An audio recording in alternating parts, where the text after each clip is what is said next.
दोस्तों नमस्कार। ISPCS exams YouTube channel में आप सभी का स्वागत है। इस वीडियो में हम आज वन दरोगा का जो पेपर हुआ उसकी आंसर की का डिस्कशन करेंगे। तो आइए शुरू करते, लेकिन इसकी PDF पाने के लिए आप ISPCS एग्ज़ाम्स या learning by episode Telegram channel join कर लीजिए। वहाँ पर PDF शेयर कर दी गई है। पहला क्वेश्चन था, सीधे आंसर बताएंगे कि निम्नलिखित में से कौन सा राष्ट्रीय वन नीति 1988 का मूल उद्देश्य नहीं है, ये आपको बताना। पहला तो इसका सही आंसर सी वाला हो जाएगा। पहला यानी ये नहीं पूछ रहा है, ये आपको बताना था। तो ग्रामीण और जनजातीय आबादी की ईंधन, लकड़ी, चारा, लघु वन उपज और छोटी इमारती लकड़ी की आवश्यकताओं को पूरा करना, इसके लिए 2006 का अधिनियम है। तो वन इसके लिए कौन सा 2006 का अधिनियम में बातें की गई, तो इसका बाकी 3 उद्देश्य इसके हैं। अगला, राष्ट्रीय वन नीति 1988 के अनुसार राष्ट्रीय लक्ष्य होना चाहिए कि देश के कुल भूमि क्षेत्र का न्यूनतम कितना, तो 33%। 33% का मतलब हुआ 1/3 हिस्सा क्या होना चाहिए, वन या वृक्षों से आच्छादित होना चाहिए। तो 2 का आंसर हो जाएगा डी। पहली वन नीति भारत सरकार के 19 अक्टूबर, तो ये पहली वन नीति कब आई थी, तो 1894 में ब्रिटिश काल में आती है। तो इसका 19 अक्टूबर 1894 में आती, तो इसका आंसर सी हो जाएगा। अगला, गेहूं उगाने के लिए निम्न प्रकार की मिट्टी में से किस प्रकार की मिट्टी अच्छी मानी जाती है। यहाँ ये बात नहीं है कि आप गेहूं किस में उगा पाएंगे, लेकिन इसमें जो दोमट मिट्टी होती है इसको अच्छा माना जाता है। पहला। अगला क्वेश्चन चलते हैं। दूसरी राष्ट्रीय वन्य जीव कार्य योजना को किस वर्ष अपनाया गया था। तो भारत में अब तक 3 राष्ट्रीय कार्य योजना आती है। एक 1983 में आती है, अगली 2002 में आती, अगली 2017 में आती है, और जो 17 वाली होती है तीसरी होती है, और लास्ट का 17 आ रहा, तो इसमें 17 उठा लीजिए। 17 इसके क्या होते हैं, तो इसमें 17 इसके विषय होते हैं, और ये 5 घटकों में क्या होती है, विभाजित होती है। तो ये दूसरी, अब आप इसका आंसर समझ चुके होंगे। तो 2002 में ये दूसरी वन्य जीव कार्य योजना को लाया जाता है। तीसरी राष्ट्रीय वन्य जीव कार्य योजना उन सभी वन्य जीवों के संरक्षण में को अपनाती है जिनका पारिस्थितिकी तंत्र और मानव जात के लिए पारिस्थितिकी मूल्य होते, भले ही वे कहीं भी रहें। और ये अप्रोच को कहा जाता है इको सिस्टम बेस्ड अप्रोच कहा जाता है। अगला, तीसरी राष्ट्रीय वन्य जीव कार्य योजना में कितने विषय शामिल हैं। अभी हमने बताया 2017 में ये तीसरी आती है, और इसमें कितने को टोटल 17 विषय इसमें शामिल किए जाते हैं। अगला, 2017 से 31 के बीच भारत के राष्ट्रीय वन्य जीव एक्शन प्लान के संदर्भ में बताना क्या सही। ये तीसरी बिल्कुल बात सही है, यानी 2017 से 31 के बीच आई। इसमें कितने घटक हैं, तो इसमें 10 घटक नहीं बल्कि 5 घटक हैं। तो सेकंड वाला गलत हो जाएगा, केवल 1 इसमें क्या होगा, सही होगा। अगला, निम्नलिखित में से कौन, तो हमने देखिए एक ही मानचित्र हाथ से बना के एक पेज भेजे थे, और उसमें जितने भी ये नेशनल पार्क, टाइगर रिजर्व, वन्यजीव अभ्यारण्य आए हैं उस एक पेज से आप, बहुत कम थे उसमें, सारे नहीं थे कि आप 1000 याद करो तभी कर पाओगे, उससे सारा कर सकते थे। तो आइए इसमें देखते हैं 9 नंबर वाला। तो रायमोना ये असम में है, कुद्रेमुख कर्नाटक में है, सरिस्का राजस्थान, यानी सीधे सी को 2 से मिला दीजिए, और सी को 2 से मिलाओगे तो एक ही ऑप्शन है सी में 2 और, यानी ये बी ऑप्शन सीधा चला जाएगा।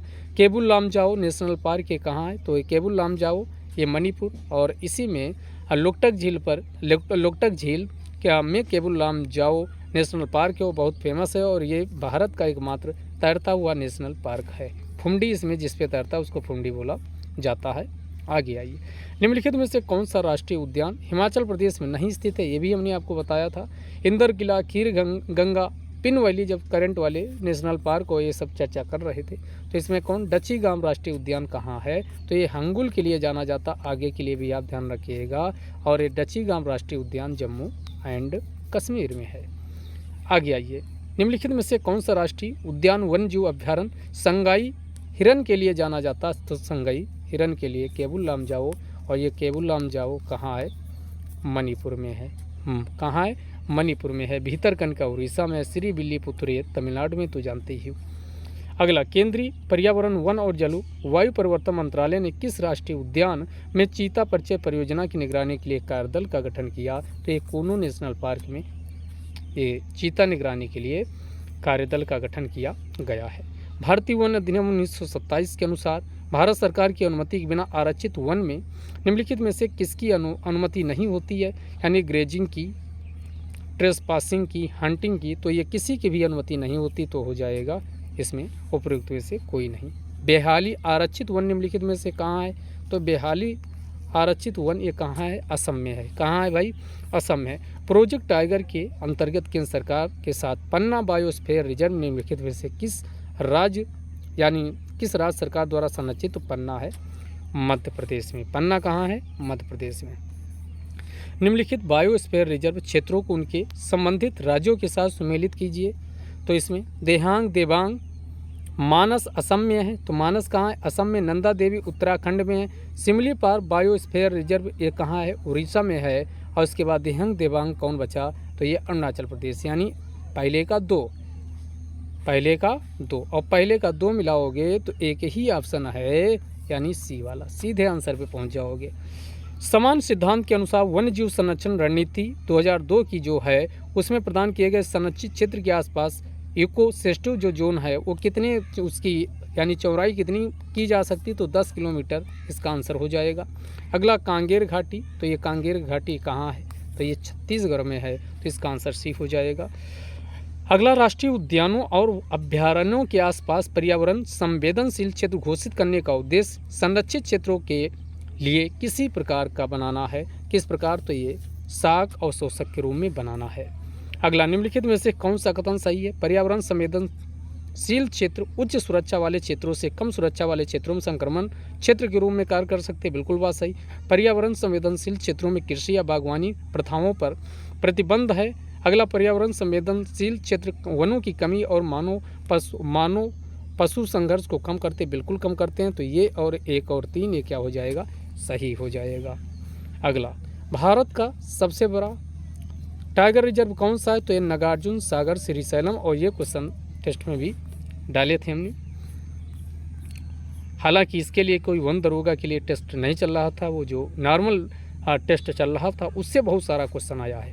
निम्नलिखित में से कौन सा हाथी आरक्षित क्षेत्र केरल में स्थित नहीं है, तो केरल में कौन है, पेरियार भी, अनाईमुडी भी, नीलाम्बूर भी है, तो ये मयूरभंज केरल में नहीं है।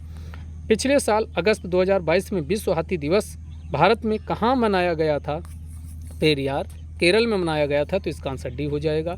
निम्नलिखित टाइगर रिजर्व को उनके संरक्षित स्थानों से सम्मिलित करवाना है। पेंच कहाँ है, तो पेंच अब आप यहाँ बताना है कि रानीपुर उत्तर प्रदेश, चित्रकूट ये कई बार डिस्कस किए थे, सतपुरा, उसके बाद मिलाइए रामगढ़ विषधारी राजस्थान में है, तो इसको केवल मिला लो। अभी इसी से पता सी का क्या हो गया, पहला, और सी का पहला अच्छा 2 में है, और 1 के साथ क्या हो जाएगा, पेंच वाला महाराष्ट्र, यानी ये सीधा आंसर जाएगा, ये वाला सी वाला इसका सही आंसर हो जाएगा, क्योंकि सतपुरा मध्य प्रदेश हो जाएगा। इकोटोन का अर्थ क्या है, तो 2 जैविक समुदायों के बीच के संक्रमण क्षेत्र को इकोटोन कहा जाता है। ये क्वेश्चन फिशेस के लिए भी इम्पॉर्टेंट है। अगला है निम्नलिखित में से किस कारण से पारिस्थितिकी असंतुलन उत्पन्न होगा, जब भी स्थिरता आ जाएगी तब पारिस्थितिकी असंतुलन पैदा हो जाता है। निम्नलिखित में से कौन सी खाद्य श्रृंखला मृत जैविक पदार्थ से, तो ये कौन सी, डेट्रिटस फूड चेन, इसी को अपरद खाद्य श्रृंखला कहा जाता है, और ये मृत जैविक पदार्थ से शुरू होती है। प्रेरी और स्टेपीज ये क्या है, ये घास के मैदान है, तो इसका ग्रासलैंड यानी बी आंसर हो जाएगा। अगला भारतीय वन अधिनियम 1927 की कौन सी धारा वन बंदोबस्त अधिकारी की शक्तियों से संबंधित, तो ये धारा कौन सी है, 8 है। अगला भारतीय वन अधिनियम 1927 की कौन सी धारा बंदोबस्त अधिकारी द्वारा बनाए जाने वाले रिकॉर्ड से संबंधित है, तो ये धारा कौन है, तो ये धारा 13 है। अगला वन उपज को भारतीय वन अधिनियम जो 1927 का है उसमें किसमें इसे परिभाषित किया गया, तो सेक्शन 2 सब सेक्शन 4 में परिभाषित किया गया। अगला वन्य जीव संरक्षण अधिनियम 1972 की धारा 12 के अनुसार निम्नलिखित में से किस उद्देश्य के लिए मुख्य वन्य जीवन वार्डन जो होते हैं, चीफ वार्डन, ऐसे परमिट में निर्दिष्ट किसी भी जंगली जानवर का शिकार करने के लिए लिखित आदेश द्वारा अनुमति दे सकते, तो अगर कोई साइंटिफिक कहा जाए रिसर्च हो रहा तो उसके लिए अनुमति दी जा सकती है। अगला COP27 शर्म अल शेख मिस्र में इसका आयोजन किया गया था। अगला ये भी आप ध्यान दीजिएगा, ये क्वेश्चन भी, इसका डेर यानी 1.5 सेंटीग्रेड टेम्परेचर बताया गया, नियंत्रित करना है। COP27 के दौरान सेनेगल के साथ निम्नलिखित में से किस देश ने मिलकर अंतर्राष्ट्रीय शुष्कता प्रतिरोध गठबंधन शुरू किया, जिसे क्या बोलते हैं इंटरनेशनल ड्राट रेजिलियंट अलायंस। और ये सेम क्वेश्चन हमने स्वीडन हो जाएगा, सेम क्वेश्चन टेस्ट में भी डाले हुए थे। जलवायु परिवर्तन के संदर्भ में बताना COP27 ये कहाँ दीर्घकालीन रणनीति है, बिल्कुल बात सही है। इसमें COP26 के दौरान ये 250 गीगावाट नहीं बल्कि ये 450 गीगावाट कब कर दिया गया। लाइफ स्टाइल फॉर इन्वायरमेंट ये गांधीनगर केवड़िया गुजरात से शुरू किया गया, तो 1 और 3 इसमें सही हो जाएगा। आगे आइए, 1927 में हस्ताक्षर किए गए निम्नलिखित में से किस प्रोटोकॉल में कार्बन को एक व्यापार योग्य वस्तु के रूप में मान्यता दी गई, तो ये क्योटो प्रोटोकॉल 1997। अगला, कार्बन क्रेडिट के लिए एक स्वैच्छिक व्यापार प्रणाली के समान मानदंडों को लोकसभा 2022 में किस अधिनियम के अंतर्गत पेश किया गया, तो ऊर्जा संरक्षण अधिनियम के रूप में प्रस्तुत किया गया। भारत की पहली कार्बन रजिस्ट्री का नाम क्या, तो इसी को CRI कहा जाता। अगला, कार्बन क्रेडिट के संबंध में VER क्या, वॉलंटरी एमिशन रिडक्शन, इसी की फुल फॉर्म है, तो इसका आंसर बी। अगला, निम्नलिखित में से किसके द्वारा मृदा अपरदन को रोकना है, तो फॉरेस्टेशन कीजिए, ज़्यादा से ज़्यादा वन लगाइए। वनीकरण की प्रक्रिया के लिए क्या, मिट्टी संरक्षण अति जरूरी है। निम्नलिखित में से किससे व्यापक मृदा अपरदन होता है, तो ये स्थानांतरित कृषि से, शिफ्टिंग एग्रीकल्चर से होता है। परत का चरण निम्न में से किसके परिणाम स्वरूप समतल भूमि पर होता है, तो ये किससे, तो ये भारी वर्षा होगी तो सबसे ज़्यादा क्या होता है, यानी परत का चरण होता है। संयुक्त राष्ट्र के अनुसार कृषि वानिकी तंत्र मुख्य रूप से कितने प्रकार के होते हैं, तो ये 3 रूप, यूएनओ के अनुसार 3 रूपों में बांटा गया है, 3 प्रकार। वानिकी के संबंध में अब ये फाओ की full form food agriculture organisation इसकी फुल फॉर्म होती है, तो इसका बी आंसर हो जाएगा। निम्नलिखित में से क्या भारत की हरित क्रांति से संबंधित है, तो अधिक उपज देने वाली किस्मों के बीज का विकास और इनका इस्तेमाल किया गया।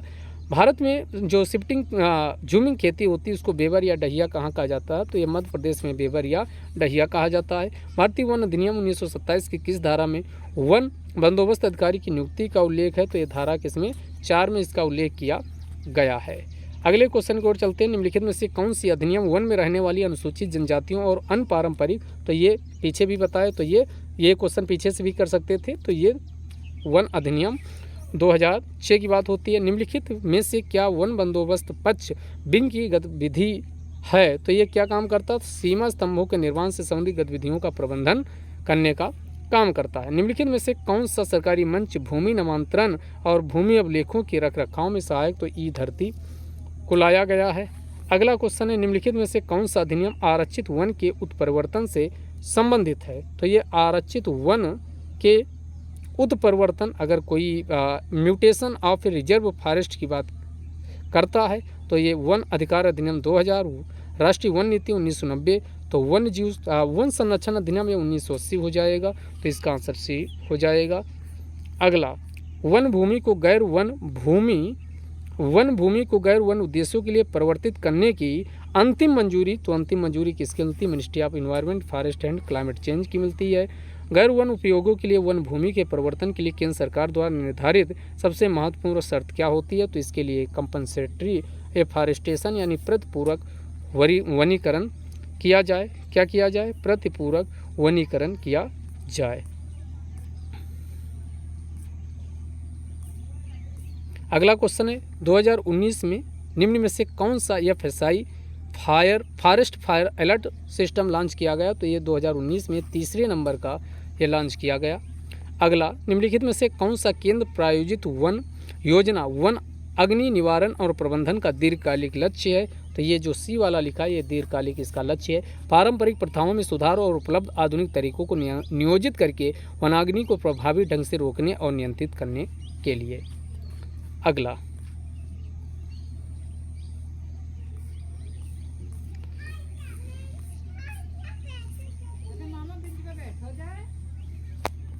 अगला क्वेश्चन चलते हैं। अगला क्वेश्चन इसमें कहाँ तक हो गया था, 1 मिनट बस।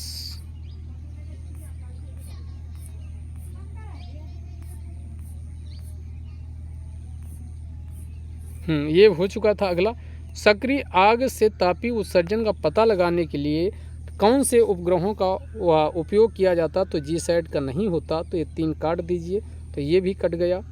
उसके बाद आपका INSAT 3D का होता है, तो 1 और ये मोडिस का भी होता तो 1 और 4 इसका क्या हो जाएगा, आंसर हो जाएगा। निम्नलिखित में से कौन सी आग सबसे तीव्र होती है और अक्सर इसे नियंत्रित करना कठिन होता, तो ये छत्र आग बहुत तेज़ी से फैलती, नाम ही क्राउन फायर है इसका। निम्नलिखित वन उत्पादों को उनके संबंधित पौधों के साथ सुमेलित कीजिए, तो ये जो सेलास्ट्रस पेनिकुलेटस होता मलकांगनी बीज को कहा जाता है, यानी डी का 3। और फिर ऑप्शन में आप जाएंगे तो केवल एक ऑप्शन में डी का 3, यानी इसका हो जाएगा सी ऑप्शन। अगले क्वेश्चन की ओर चलते हैं। वन धन योजना न्यूनतम समर्थन मूल्य और के माध्यम से लघु वन उपज के विपणन के लिए तंत्र और एमएफपी के लिए मूल्य श्रृंखला के विकास का एक घटक, जिसे ट्राइफेड यानी वन से संबंधित जितना भी ट्राइबल वाला है तो ये ट्राइफेड के द्वारा किया जाता।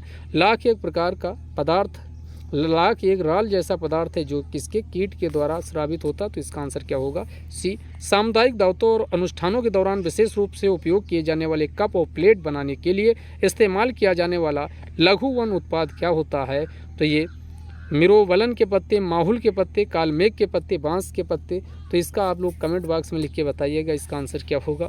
निम्नलिखित में से कौन सा भारत का एकमात्र वन प्रमाणन है जिसे विश्व स्तर पर मान्यता प्राप्त है, तो इसमें बताना India's only forest certification organisation recognised globally, यानी वैश्विक स्तर पर इसे मान्यता प्रदान किया गया है। तो ये आपको बताना है, तो इसमें क्या हो जाएगा, ये कैंपा हो जाएगा, ये क्या हो जाएगा, कैंपा। अगला वन प्रमाणन से संबंधित एफएससी का फुल फॉर्म क्या है, तो इसे फॉरेस्ट स्टीवर्डशिप काउंसिल के नाम से जाना जाता, तो इसका बी आंसर क्या हो जाएगा, सही हो जाएगा। वन प्रमाणन के समर्थन के लिए कार्यक्रम निम्नलिखित में से किस स्थान पर स्थित है, तो ये बर्लिन में स्थित है। अगला, निम्न में से कौन सा एक एफएससी प्रमाण पत्र नहीं है, तो इसमें चेन ऑफ कस्टडी है, फॉरेस्ट मैनेजमेंट है, फॉरेस्ट स्टीवर्ड है, लेकिन कंट्रोल्ड वुड नहीं है इसमें। अगला, भारत में मानव हाथी संघर्ष को कम करने के लिए उपयोग की जाने वाली विधियां कौन है, अवरोधों का स्थापना, विकर्षक तरीके अपनाना, निवारक, तो इसमें तीनों प्रकार की विधियों का उपयोग किया जाता है। निम्नलिखित में से कौन सा मानव वन्य जीव संघर्ष को कम करने का एक तरीका है, तो जानवरों को डराने के लिए स्ट्रोब रोशनी का उपयोग करना, वन्य जीवों को मारना, नो, वन्य जीवों को इसमें जूम स्थान नो, सभी वन्य जीवों को मारना नहीं, तो इसमें ये डी वाला बिल्कुल सटीक है, जानवरों को डराने के लिए स्ट्रोब रोशनी का उपयोग करना।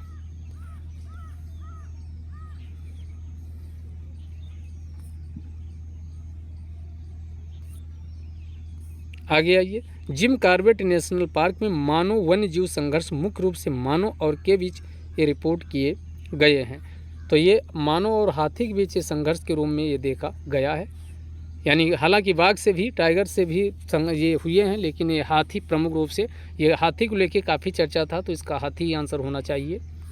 आगे, IUCN के अनुसार वन्य जीवन को लेकर संघर्ष के कितने स्तर होते हैं, तो IUCN के अनुसार वन्य, according to IUCN how many levels of conflicts over wildlife are there, तो इसको कितना होता है ये आप लोग बताइए, 2 या 3 होते हैं, इसमें आप इसको बताइएगा।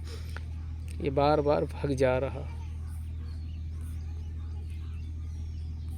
आगे आइए, वन विभाग के अधिकारियों एवं कर्मचारियों की शक्तियां, कर्तव्यों के अनुसार वन पालन निम्नलिखित में से किसके आदेशों के अधीन कार्य करेगा, तो RFO के अधीन ये काम करता है।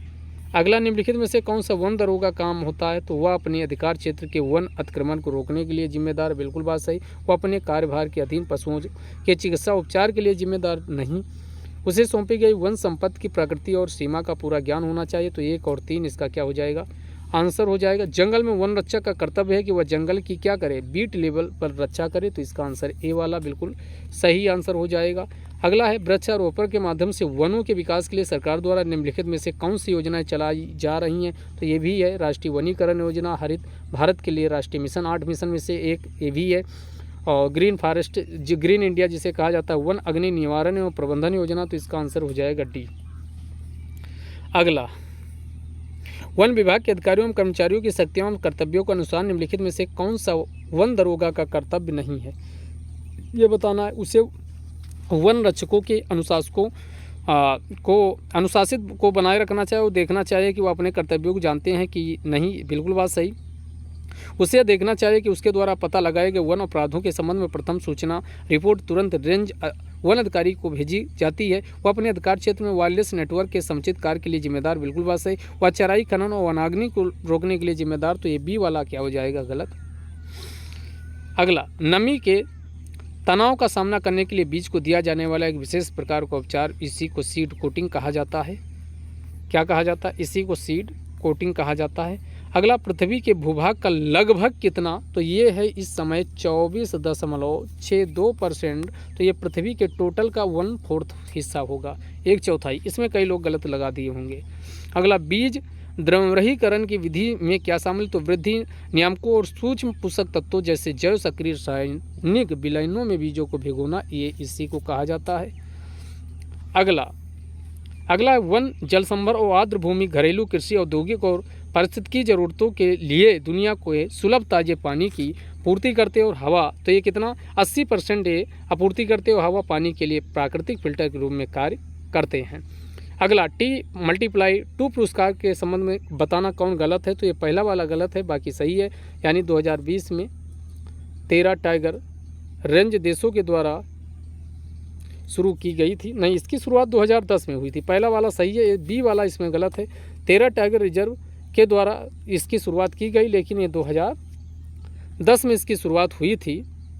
अगला, T+2 पुरस्कार का लक्ष्य जंगली बाघों की संख्या को दुगना करना, बिल्कुल ये बात सही है। सत्यमंगलम टाइगर रिजर्व ने T+2 का पुरस्कार ये 2022 का जीता, ये भी सही। तो इसका आंसर क्या हो जाएगा, यानी ये बी वाला।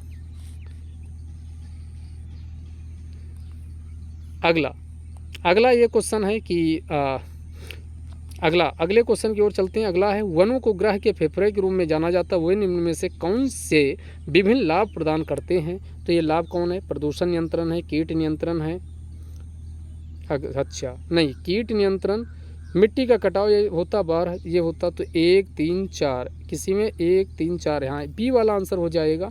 वैसे कीट का नियंत्रण ये डायरेक्ट तो नहीं करते हैं वन, इसका आंसर डी भी हो सकता है, डी और बी दोनों में से कुछ भी हो सकता है। आयोग को देखना होगा क्या मानेगा। आगे अगला है कि पेड़ों या इसकी लकड़ी के सुधार के लिए खड़े पेड़ों से जीवित या मृत शाखाओं या एकाधिक अग्रकों को हटाने को क्या कहा जाता है, इसी को प्रूनिंग कहा जाता है, PRUNING प्रूनिंग कहा जाता है। अगला, सुंदरलाल बहुगुणा के नेतृत्व में चिपको आंदोलन कहाँ शुरू हुआ, तो ये उत्तराखंड से शुरू हुआ था चिपको आंदोलन। अगला है हिप्पो की फुल फॉर्म क्या, habitat इन्वेशन species plantation prevention and over harvesting, ये इसकी फुल फॉर्म हो जाएगी। अगला क्वेश्चन पूछ रहा है, निम्नलिखित में से कौन सा संगठन रेड डाटा बुक जारी करता, तो रेड डाटा बुक IUCN के द्वारा जारी किया जाता है। बाघ संरक्षण के लिए भारत में प्रोजेक्ट टाइगर कब शुरू किया गया, तो ये 1973 में प्रोजेक्ट टाइगर को शुरू किया गया। अगला है कि निम्नलिखित में से भारत का कौन सा कानून और नीति वन संरक्षण के लिए नहीं बनाया गया, तो ये कौन नहीं बनाया गया वन संरक्षण के लिए, ये आपको बताना है। राष्ट्रीय वन नीति 1988, भारतीय वन अधिनियम, कौन सा कानून और नीति वन संरक्षण के लिए नहीं बनाया गया, ये आपको बताना। तो राष्ट्रीय वन नीति 1988, भारतीय वन अधिनियम 1927, वन संरक्षण अधिनियम 1980, भारत की वन बहाली नीति 1950। अब इसमें आपको बताना है कि कौन सा इसका सही आंसर होगा। अकॉर्डिंग टू मी ये 1927 वाला होना चाहिए, क्योंकि ये बाकी के अधिनियम स्वतंत्र भारत के बाद के हैं। और इसका आप लोग बताइएगा कि क्या ये डी वाला है, क्या भारत की वन बहाली नीति 1950। निम्नलिखित में से कौन सा अधिनियम वन उपज के पारगमन और इमारती लकड़ी और वन उपज पर लगने वाले शुल्क से संबंधित कानूनों को समेकित करने के उद्देश्य से बनाया गया है, तो ये कौन सा है, तो ये हो जाएगा जैविक विविधता अधिनियम, नहीं कौन सा है, क्वेश्चन क्या है, निम्नलिखित में से कौन सा अधिनियम वन उपज के पारगमन और इमारती लकड़ी और वन उपज पर लगने वाले शुल्क से संबंधित कानूनों को समेकित करने के उद्देश्य से बनाया गया है, ये आपको बताना है। तो ये है भारत की वन बहाली नीति, इसी को बोलते हैं forest restoration policy of India 2002, Indian forest act 1927, biological diversity ये है नहीं, forest restoration policy of India 1950। तो ये किसकी है, वैसे इसका आंसर डी होना चाहिए अकॉर्डिंग टू मी। आप लोग बताइएगा क्या है, आप लोग क्या लगाए हैं। अगला, निम्नलिखित में से किसने जौ और रागी के लिए न्यूनतम समर्थन मूल्य और निर्गम मूल्य सिफारिश की है? तो ये आर्थिक मामलों की मंत्रिमंडलीय समिति के द्वारा सिफारिश की जाती है। अगला, विश्व बैंक के अनुसार कृषि वानिकी और मत्स्य पालन ने 2021 में भारत के सकल घरेलू उत्पाद में कितना मूल्य ऐलान किया? ये रिपोर्ट पूछा है 2000। तो इसमें तीन चीज़ों को शामिल करके आपको बताना है। कृषि है, वानिकी है, मत्स्य पालन है, तीनों को अगर मिला दिया जाए तो सकल घरेलू उत्पाद का हिस्सा कितना हो जाता है, तो ये आप लोग बताइएगा। निम्नलिखित में से किस मंत्रालय के द्वारा यानी फॉरेस्ट सर्वे ऑफ इंडिया, तो ये पर्यावरण और वन मंत्रालय के द्वारा रिपोर्ट जारी की जाती है, तैयार किया जाता। अगला, भारतीय अर्थव्यवस्था के लिए वन का योगदान क्या नहीं है? तो ये दवाएं और पॉलीथीन इसमें नहीं, बाकी डायरेक्ट सब मिलता है। भारत में पारिस्थितिकी का जनक किसे कहा जाता? तो रामदेव मिश्रा को भारत में पारिस्थितिकी का जनक कहा जाता है। अगला क्वेश्चन है कि किसी विशेष क्षेत्र या पारिस्थितिकी तंत्र के भीतर विविधता को आमतौर पर प्रजातियों जब भी संख्या आए तब ये अल्फा होगा, बीटा में कंपेयर किया जाता है, एक दूसरे से कंपेयर किया जाए तो ये बीटा होगा, और जब होलिस्टिक पूरा का पूरा शामिल कर लिया जाए तो वो गामा होगा। तो ये अल्फ़ा बीटा गामा 3 प्रकार के क्या होते हैं, यानी प्रमुख रूप से 3 और डेल्टा विविधता, ये अगला डेल्टा ये विविधता होती है। 16 वन उच्च ऊंचाई वाले, जैसे नीलगिरी हिल्स पे जो ऊंचाई वाले क्षेत्र होते हैं उन पे जो वन पाए जाते हैं उसी को 16 वन कहा जाता है। भारत की जनसंख्या का लगभग कितना भाग अभी भी कृषि पर आधारित है? तो अब इसमें कोई रिपोर्ट नहीं लिखा, लेकिन अभी भी भारत का 2/3 हिस्सा कृषि पर आधारित है। तो ये आपका क्या हो जाएगा, यानी सी वाला इसका आंसर हो जाएगा। अगला, निम्नलिखित में से कौन सी रबी की फसल है? तो ये चना रबी की है, बाकी कपास बाजरा ये खरीफ की फसल है। तो ये कौन सा? तो ये सारे 100 क्वेश्चन थे जो आपके सामने आंसर की बताए। अगर किसी क्वेश्चन में डाउट है तो कमेंट बॉक्स में आप बिल्कुल लिखिए। बाकी इसमें पूछा रहा एक और, ये 96 क्वेश्चन शायद नहीं बताए हैं। पारिस्थितिकी तंत्र संबंधित प्रकार की गलत इसमें जो पेयर है उसकी पहचान करना है। नदी, लोटिक पारिस्थितिकी तंत्र, चापराल, बोरियल, संगुधारी। चैपरल जो होती है बोरियल, बिल्कुल बात सही है। नदी में बहता हुआ जल लोटिक इकोसिस्टम होता है। पंपास से घास का मैदान होता। तो 3 कट गए तो पहला वाला ही बचा, तो पहला वाला गलत है। बात समझ में आई? तो इसकी PDF कहाँ मिलेगी? Learning by AP sir Telegram channel आप ज्वाइन कर लीजिए, वहाँ पर आपको इसकी PDF क्या है प्राप्त हो जाएगी। वहाँ पर इसकी PDF उपलब्ध करवा दी गई है। अगर किसी क्वेश्चन में डाउट है तो आप बिल्कुल पूछ सकते हैं। जय हिंद, जय भारत। और कट ऑफ के साथ अगले वीडियो में आपको बताएंगे कि कितनी कट ऑफ जा सकती है।